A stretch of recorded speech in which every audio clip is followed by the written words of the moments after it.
اسلام زندہ باد، اسلام زندہ باد، اسلام زندہ باد، اسلام زندہ باد۔ الحمدللہ رب العالمین والعاقبۃ للمتقین والصلاة والسلام علی سید الانبیاء والمرسلین، اما بعد اعوذ باللہ من الشیطان الرجیم، بسم اللہ الرحمن الرحیم۔ الذين آمنوا وكانوا يتقون، صدق الله العظيم، والحمد لله رب العالمين۔ منبر نور پر جلوہ بار علماء کرام و شہداء کرام، ہمارے مہمان شاید علی جناب ہلال احمد صاحب و خفیل اشرف صاحب، نوجوان ساتھیوں اور بزرگوں، پردے میں بیٹھ کر سننے والی میری ماں اور بہنیں، السلام علیکم ورحمۃ اللہ تعالی وبرکاتہ۔ وعلیکم السلام ورحمۃ اللہ تعالی وبرکاتہ۔ آئیے سب سے پہلے خاتم النبیین، خاتم المعصومین، رحمت للعالمین، صلی اللہ تعالی علیہ وآلہ وسلم کی بارگاہ میں جہوں کا درود شریف کا نذرانہ عقیدت پیش کرے، پڑھے بابا سے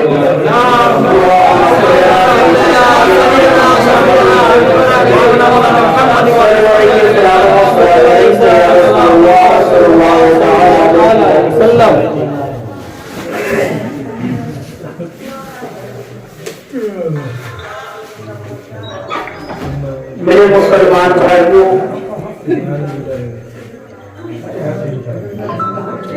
تاریخ کے اوراق میں شہر بغداد شریف کے حوالے سے جو ہے بہت سارے پہلو پائے جاتے ہیں۔ کہیں پر یہ پہلو ملتا ہے کہ شہر بغداد جو ہے کسی زمانے میں علم کا مرکز تھا، کہیں پر جو ہے جنگ کے حوالے سے تاریخ کے اوراق میں جو ہے شہر بغداد پایا جاتا ہے۔ تو کہیں پر شہر بغداد جو ہے اولیاء کرام کے حوالے سے پایا جاتا ہے کہ شہر بغداد کے اندر بہت سارے اولیاء کرام گزرے ہیں، جہاں پر حضرت جنید بغدادی علیہ رحمہ کا ذکر شہر بغداد کے حوالے سے پایا جاتا ہے، تو وہیں پر جو ہے امام اعظم ابو حنیفہ کا بھی ذکر جو ہے شہر بغداد کے حوالے سے پایا جاتا ہے۔ اور میرے مسلمان بھائیوں، آپ تاریخ کے اوراق کو پڑھتے جائیں گے، شہر بغداد کی جو کہانی ہے، شہر بغداد کی جو تاریخ ہے، وہ ختم ہونے والی نہیں ہے۔ ہر زمانے میں جو ہے شہر بغداد کسی نہ کسی شخصیت کے حوالے سے پہچانا جاتا رہا ہے۔ ہر زمانے میں شہر بغداد جو ہے کسی نہ کسی ذات کے حوالے سے پہچانا جاتا رہا ہے۔ مگر میرے مسلمان بھائیوں، جب میرے آقا غوث نے بغداد کی سرزمین پر اپنا قدم رکھا ہے، اس زمانے سے لے کر آج تک اور قیامت تک بغداد جب بھی پہچانا جائے گا میرے آقا غوث کے حوالے سے پہچانا جائے گا۔ جب سے میرے آقا غوث نے بغداد میں اپنا قدم رکھ دیا، بغداد جیسے ہی لفظ بغداد آتا ہے لوگوں کا ذہن جو ہے میرے آقا غوث کی طرف پہنچ جاتا ہے، اور میرے آقا غوث نے شہر بغداد کو اتنی شہرت عطا فرمائی کہ اپنے کو اپنے غیر بھی یہ جانتے ہیں کہ شہر بغداد کے اندر جو ہے علی کا ایک لاڈلا بیٹا، میرے آقا کا ایک لاڈلا بیٹا آرام فرما ہے، جس کو دنیا جو ہے عبد القادر جیلانی کے نام سے جانتی ہے۔ میرے مسلمان بھائیوں، جب میرے آقا غوث شہر بغداد کے اندر تشریف لے گئے تھے، اس وقت جو ہے بغداد کی جو سرزمین تھی علم کا مرکز بنی ہوئی تھی، یعنی اس وقت جو ہے بغداد کے اندر بڑے بڑے علماء دین پائے جا رہے تھے جو قرآن و حدیث کی تعلیم دے رہے تھے، اور دور دور سے لوگ جو ہے بغداد کے اندر علم حاصل کرنے کے لیے تشریف لا رہے تھے۔ یہاں تک کہ بغداد کی سرزمین ایسی سرزمین ہے کہ بغداد کی سرزمین پر جو ہے مسند تدریس پر امام غزالی جیسا بیٹھ کر جو ہے قرآن و حدیث کا درس دیتا ہوا نظر آتا ہے۔ ایسی زمین ہے بغداد کی۔ میرے آقا غوث بھی علم حاصل کرنے کے لیے جو ہے آپ بغداد تشریف لے گئے تھے، مگر جب آپ نے بغداد کے اندر اپنا قدم رکھ دیا تو پھر آپ جو ہے بغداد ہی کے ہو کر رہ گئے۔ آج آپ کی آرام گاہ جو ہے وہ شہر بغداد کے اندر موجود ہے، مگر اب دیکھو میرے مسلمان بھائیوں، میرے آقا غوث جب تک بغداد کے اندر آپ ظاہری حیات میں رہے، آپ جو ہے اپنے حساب سے قرآن و حدیث کی تبلیغ کرتے رہے، لوگوں کے دکھ، لوگوں کے درد کو جو ہے آپ دور کرتے رہے، یہاں تک کہ کتابوں کے اندر ملتا ہے کہ آپ کے در سے جو ہے کوئی بھی سوالی جو ہے کبھی خالی نہ کی جاتا، کوئی بھی سوالی کبھی خالی نہیں جاتا تھا۔ جس نے اپنے دامن کو پھیلایا میرے آقا غوث نے جو ہے اس کے دامن کو بھر دیا۔ اور میرے مسلمان بھائیوں، کبھی اس خیال میں نہ رہنا کہ میرے آقا غوث تو بغداد کے اندر جلوہ گر ہے اور ہم یہاں پر ان کا ذکر کر رہے ہیں، ہم اپنے گھروں کے اندر جو ہے ان کے نام سے نیاز و فاتحہ کر رہے ہیں، ان کے نام سے قرآن خوانی کا اہتمام کر رہے ہیں، ان کو خبر ہے کہ نہیں میرے مسلمان بھائیوں، یہاں پر ایک عقیدہ لے لو، عقیدہ یہ، اس عقیدے کو علماء دین نے اپنی کتابوں کے اندر لکھا، یہاں تک کہ بہار شریعت کے اندر حضرت علامہ مفتی امجد علی اعظمی علیہ الرحمہ میرے آقا سیدی اعلیٰ حضرت نے فتاوی رضویہ کے اندر، یہاں تک کہ شیخ عبدالحق محدث دہلوی نے شرح مشکات کے اندر، یہاں تک کہ مولا علی قاری نے شرح مشکات کے اندر، یہاں تک کہ بڑے بڑے علماء اکرام نے جو ہے اس عقیدے کو اپنی اپنی کتابوں میں لکھا ہے کہ اللہ کے جو ولی ہوتے ہیں وہ اپنی قبروں کے اندر جو ہے زندہ ہوتے ہیں اور وہی سے جو ہے پوری پوری دنیا کو وہ دیکھا کرتے ہیں، سبحان اللہ، پوری دنیا کو وہ دیکھا کرتے ہیں، اور یہاں تک کہ ہم جو بھی کام جہاں پر بھی کرتے ہیں وہ ہمارے کاموں سے جو ہے باخبر ہوتے ہیں، وہ ہمارے کاموں سے باخبر ہوتے ہیں۔ تو جب بھی ہم کسی بھی اللہ کے ولی کے نام سے کوئی اہتمام کرے تو صدق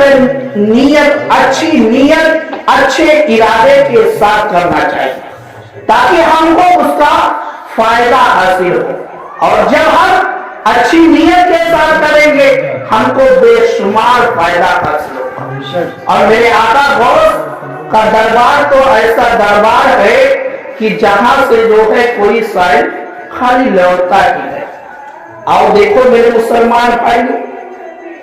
ایک مرتبہ جو ہے میرے آقا غوث بغداد کے بازار میں جو ہے آپ گشت کر رہے ہیں، آپ بغداد کے اندر بازار میں آپ تشریف لے گئے تھے، اور آپ نے کیا دیکھا کہ ایک شخص ہے جو بہت ہی پریشان ہے، جو بہت ہی پریشان ہے۔ آپ نے اس سے پریشانی پوچھی کہ آخر وجہ کیا ہے، آخر تم کیوں پریشان ہو؟ تو اس شخص نے کہا کہ میں اس بازار کے اندر جو ہے اپنا گھوڑا بیچنے کے لیے آیا تھا، اپنا گھوڑا بیچنے کے لیے آیا تھا، مگر صبح سے شام ہو گئی، میرا گھوڑا جو ہے بکا نہیں ہے، صبح سے شام ہو گئی مگر میرا گھوڑا نہیں بکا۔ تو میرے آقا غوث نے پوچھا کہ آخر تم نے جو ہے گھوڑے کی قیمت کیا لگائی تھی؟ تو اس شخص نے کہا کہ صبح سے شام تک تو میں نے اپنے گھوڑے کی جو قیمت رکھی تھی 5000 رکھی تھی، مگر جب میں نے دیکھا کہ اب سورج ڈوب جائے گا اور میرا گھوڑا نہیں بکے گا، اس لیے میں نے جو ہے اپنے گھوڑے کی قیمت کو کم کر دیا، 5000 سے 2000 کر دیا۔ تو میرے آقا غوث نے پوچھا آخر تم نے قیمت کیوں کم کر دی،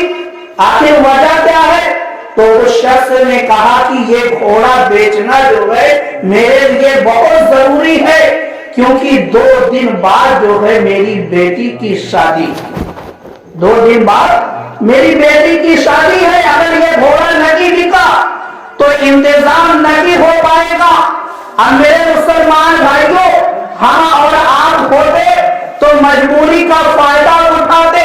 ہم اور آپ ہوتے تو مجبوری کا فائدہ اٹھاتے کہ یہ شخص مجبور ہے، اس کو اور مجبور کیا جائے، مگر میرے آقا غوث کی تعلیمات کو دیکھو، اور میرے آقا غوث نے حدیث پاک پر کس طریقے سے عمل کیا ہے۔ میرے آقا غوث نے جب یہ سن لیا کہ اس کی بیٹی کی شادی ہے اور یہ اس لیے جو ہے گھوڑے کو بیچنا چاہتا ہے، تو میرے آقا غوث نے جو ہے 2000 روپے اس کو نہیں دیا بلکہ 5000 روپیہ دیا۔ تو اس شخص نے کہا کہ آپ نے جو ہے 3000 زیادہ دے دیا ہے، میں نے تو گھوڑے کی قیمت جو ہے صرف 2000 رکھی ہے۔ تو میرے آقا غوث نے فرمایا کہ میرے آقا سرکار دو عالم صلی اللہ تعالی علیہ وآلہ وسلم کا فرمان ہے کہ تم جو ہے مجبور کی مجبوری نہ خریدو بلکہ اس سے سامان خریدو، مجبور کی مجبوری نہ خریدی جائے بلکہ سامان خریدا جائے۔ جب میرے آقا غوث نے یہ میرے آقا کا فرمان سنایا کہ میرے آقا کا یہ فرمان ہے کہ مجبور کی مجبوری نہ خریدی جائے بلکہ جو ہے سامان خریدا جائے، فوراً جو ہے وہ شخص میرے آقا غوث کے قدموں سے نپٹ جاتا ہے اور عرض کرتا ہے کہ اے میرے آقا غوث، آپ جو ہے سامان کو بعد میں خریدیے گا، پہلے مجھے جو ہے داخل اسلام کر۔ ایک حدیث پاک پر عمل کرنے سے اتنا فائدہ ہوا کہ وہ شخص جو ہے دائرے اسلام کے اندر آ گیا۔ کیوں؟ کیونکہ اس نے دیکھا کہ جب نبی کے لاڈلے کا یہ عالم ہے، نبی کے لاڈلے کا جب یہ عالم ہے تو میرے آقا کا کیا عالم ہوگا جب رسول اللہ کا بیٹا حدیث پاک پر اتنی مضبوطی کے ساتھ عمل کر رہا ہے تو اس آقا کا کیا عالم ہوگا۔ تو میرے آقا غوث نے جو ہے اس کی مجبوری کو نہیں خریدا بلکہ اس کے سامان کو خریدا، اس کو 5,000 روپیہ دیا، 2,000 روپیہ نہیں دیا۔ تو میرے مسلمان بھائیوں، اس واقعے سے معلوم کیا ہوا؟ معلوم یہ ہوا کہ کسی مجبور کی مجبوری نہیں خریدنی چاہیے۔ جیسے آج ہم کرتے کیا ہے، جب کوئی شخص جو ہے پریشان ہو کر کوئی سامان خرید بیچتا ہے یا کوئی چھوٹی دکان والا جو ہے کوئی سامان بیچتا ہے تو ہم اس کو دبانے کی کوشش کرتے ہیں، اس کو دبانے کی کوشش کرتے ہیں، کیونکہ ہم یہ جانتے ہیں کہ یہ شخص جو ہے پریشان ہے، ہم اس کو دبائیں گے یہ دب جائے گا۔ نہیں میرے مسلمان بھائیوں، اسلام کی یہ تعلیم ہرگز نہیں ہے۔ اسلام کی تعلیم یہ ہے کہ جس چیز کی جتنی قیمت ہے اتنی قیمت ادا کی جائے، دبا کر جو ہے کسی سے سامان نہ خریدا جائے، دبا کر کسی سے سامان نہ خریدا جائے۔ تو میرے آقا غوث کی یہ تعلیم، میرے آقا غوث کی یہ تعلیم ہے۔ اور دیکھو میرے مسلمان بھائیوں، میرے آقا غوث غریبوں، یتیموں، مسکینوں پر کتنے مہربان تھے، پریشانوں پر کتنے آپ مہربان تھے۔ ایک مرتبہ جو ہے آپ کے دربار میں ایک شخص آیا اور اس نے کہا کہ اے میرے آقا غوث میری مدد کی جائے۔ تو میرے آقا غوث نے پوچھا کہ آخر تیری پریشانی کیا ہے، کس معاملے میں تیری مدد کی جائے؟ تو اس شخص نے کہا کہ میں دریائے دجلہ کے اس پار کا رہنے والا ہوں اور مجھے دریا پار کر کے جو ہے اس پار جانا ہے۔ میں ملاح کے پاس گیا تھا، ملاح نے جو ہے مجھے ڈانٹ کر بھگا دیا اور کہا کہ جا کر پیسہ لے کر آؤ، تب تم کو جو ہے کشتی میں بیٹھنے دیا جائے گا، تب تم کو کشتی میں بیٹھنے دیا جائے گا، ورنہ تم کو کشتی میں نہیں بیٹھنے دیا جائے گا۔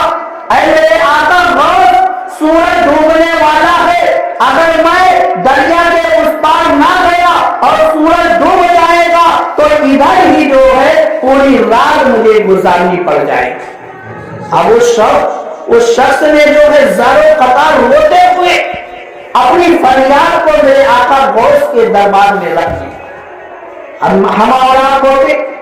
بہت کرتے 2-4 روپیہ دے کر اتنا دے دیتے کہ وہ دریا پار کر کے چلا جائے، مگر نہیں، میرے آقا غوث کی سخاوت دیکھی۔ میرے آقا غوث نے جو ہے ایک جھولی لی اور اس جھولی کے اندر جو ہے آپ نے اشرفیوں کو بھر دیا، آپ نے اشرفیوں کو بھر دیا اور بھرنے کے بعد جو ہے اس شخص کے حوالے کر دیا اور کہا کہ لے جا کر ملاح کو دے دینا اور ملاح سے کہنا جب تک تو زندہ رہے گا،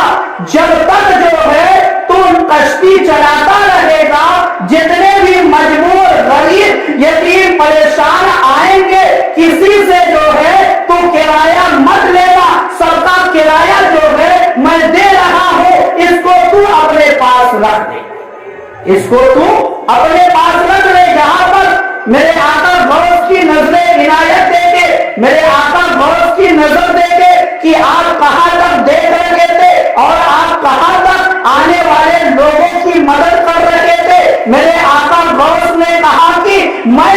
تیری پوری زندگی میں جتنے بھی غریب پریشان آئیں گے سب کا کرایہ جو ہے میں اکٹھا دے رہا ہوں۔ اب وہ شخص جو ہے لے کر تو چلا جاتا ہے، مگر میرے آقا غوث نے ساتھ میں یہ بھی کہہ دیا تھا کہ یہ نہ بتانا کہ کس نے یہ دیا ہے، کس نے یہ دیا ہے، یہ ہرگز نہ بتانا ملاح کو۔ وہ شخص لے جا کر اس ملاح کے سامنے جو ہے ان جھولیوں کو پیش کر دیتا اور کہتا ہے کہ جب تک تو کشتی چلائے گا،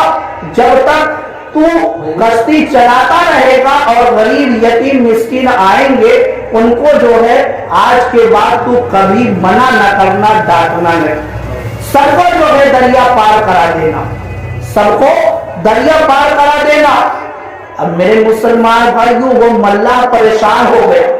اتنی زیادہ اشرفیوں کو دیکھ کر وہ پریشان ہو گیا کہ جو ابھی کچھ دیر پہلے جو ہے جس کے پاس کرایہ دینے کے لیے چند اشرفیاں نکی تھی، چند روپے نکی تھے،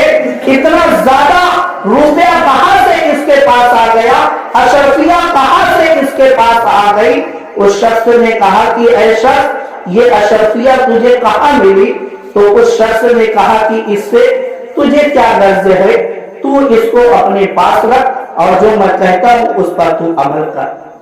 وہ شخص بار بار پوچھتا رہا اور یہ شخص بتانے کے لیے تیار نہیں ہوا۔ آخر میں اس ملاح نے جو ہے اس شخص کو پکڑا اور کہا کہ تو نہیں بتاتا ہے تو نہ بتا، مگر میں جو ہے بتا دے رہا ہوں کہ تجھے جو ہے یہ اشرفیہ کس نے دی۔ اب سنو میرے مسلمان، اس ملاح نے کہا کہ بغداد کے اندر جو ہے عبد القادر کے علاوہ کوئی ایسا شخص ہے ہی نہیں، ایسا کوئی شخص ہے ہی نہیں جو پریشانوں کی جو ہے پریشانیوں کو دور کرے، جو پریشانوں کی پریشانیوں کو دور کرے اور اتنی اشرفیہ جو ہے دے کر مجبور و پریشان کی مدد کرے۔ تو معلوم کیا ہوا کہ میرے آقا غوث کی جو سخاوت تھی وہ پورے بغداد کے اندر جو ہے مشہور تھی۔ ہر شخص یہ جانتا تھا کہ عبد القادر کا دروازہ ایسا دروازہ ہے جہاں سے مانگنے والا کبھی خالی نہیں لوٹتا۔ تو ملاح کو بھی یہ معلوم تھا کہ یہ اشرفیہ اگر اس شخص کو کسی نے دی ہے تو عبد القادر نے دی ہے۔ اور میرے مسلمان بھائیوں، میرے آقا غوث نے ساتھ میں یہ بھی کہہ دیا کہ اے ملاح، جب تک تو کشتیاں چلاتا رہے گا تب تک جتنے بھی غریب پریشان مجبور آئیں گے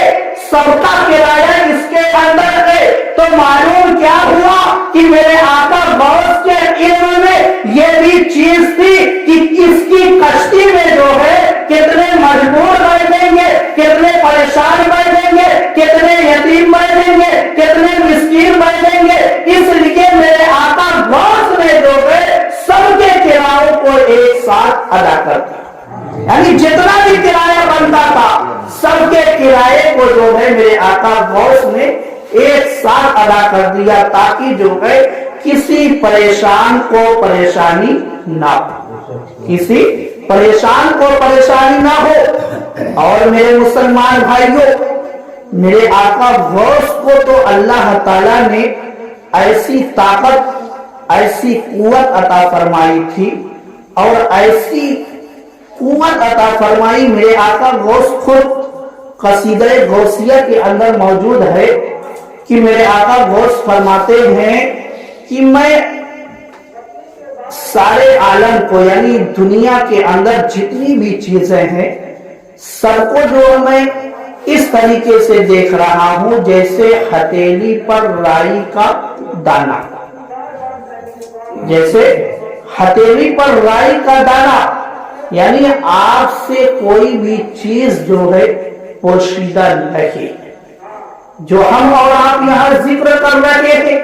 غوث اعظم کا یہ ذکر سن رہے تھے، یہ بھی میرے آقا غوث کے علم میں ہے۔ اور کون کس نیت سے آیا ہے اس کے اندر، یہ بھی میرے آقا غوث کے علم میں ہے۔ اسی لیے ہمارے اسلاف نے، ہمارے بزرگوں نے یہ فرمایا ہے، بتایا ہے کہ جب بھی کوئی اچھا کام کیا جائے تو اچھا کام کرنے سے پہلے جو ہے دل کے قبلے کو درست کر لینا چاہیے، دل کے قبلے کو درست کر لینا چاہیے تاکہ جو ہے زیادہ سے زیادہ فائدہ حاصل ہو سکے، زیادہ سے زیادہ فائدہ حاصل ہو سکے۔ تو میرے مسلمان بھائیوں، میرے آقا غوث بغداد کی سرزمین پر جو ہے آپ بیٹھ کر پوری دنیا پر آپ حکومت کر رہے ہیں، اور آپ کا مقام اتنا بلند ہے، اتنا بلند کہ آپ جو ہے غوثیت کبریٰ کے مقام پر فائز ہے، آپ غوثیت کبریٰ کے مقام پر فائز ہے، اور جب تک حضرت امام مہدی کا ظہور نہیں ہوگا آپ مقام غوثیت کبریٰ پر فائز رہیں گے۔ یعنی میرے آقا کے زمانے سے لے کر، میرے آقا غوث کے زمانے سے لے کر حضرت امام مہدی تک جو زمانہ بیچ کا ہے، یہ سارا زمانہ جو ہے میرے آقا غوث کا ہے، یہ سارا زمانہ میرے آقا غوث کا ہے۔ اب کائنات کے اندر جس کو بھی ولایت ملے گی میرے آقا غوث کے در سے ملے گی، جس کو بھی ولایت ملے گی میرے آقا غوث کے در سے ملے گی۔ اس لیے میرے مسلمان بھائیوں، اپنے آقا غوث کو ہمیشہ جو ہے